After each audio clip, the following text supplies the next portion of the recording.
I watched Mark Fishbach's debut film Iron Lung. Here is my spoiler-free review. Honestly, on first watch, I have mixed feelings about this movie, but overall, I would give it like a 2.5 out of 5 stars and a 54 out of 100 personally. I think that this movie would probably immediately improve on second watch, but that's not what the series is about, so it would be unfair to judge this one hypothetically. I really like the concept of this movie, and I'm always going to be a #1 supporter of independent filmmakers, but I don't really enjoy a lot of this project. Regardless of how much fun I think this is, there are some things that happen that I just can't ignore. This was directed, written by, and starring Mark Fishbach, also known as Markiplier. I saw a lot of people online worried about his acting chops whenever it came to this movie before its release, and I have to say, I personally think that he was really good. He was definitely not lacking in the acting department, but I was a little disappointed by the writing aspects. I saw some people complaining that this movie felt really long before we went in to watch this, and in the first half hour, I leaned over to my girlfriend and I said, I think that this was just a pacing issue from the attention span point of view, not an actual pacing issue. The point of it being so long and slow in the beginning is to show what it's like for him. I thought surely these people must not understand the point of the timing.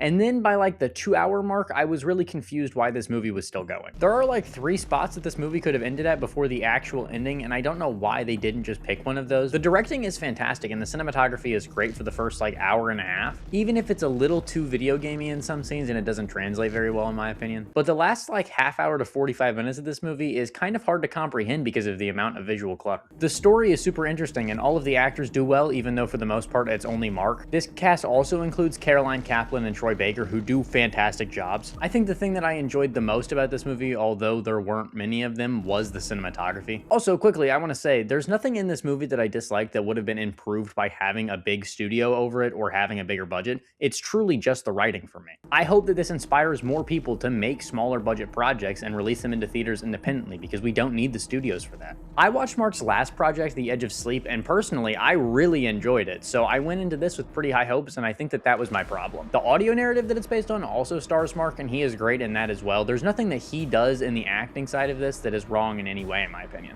I was really upset that I didn't enjoy this movie because of how much I enjoyed the show, but I truly think Mark is just proving over and over again that despite having different audiences, the time for big studio movies is over, and it's time for artists to start taking a stand and choosing their art over studios. For a $3 million budget, I think that this crew did a great job. The sets look great, the costume design is wonderful. It brings me a lot of hope to see this movie doing so well in theaters. I just wish that I enjoyed the actual project more. I hope that Mark gets the chance to make another project like this, especially with the way that Hollywood has been treating this whole box office situation. So I just want to say, go Mark, go independent filmmaking, and go support your local theaters. They need it now more than ever.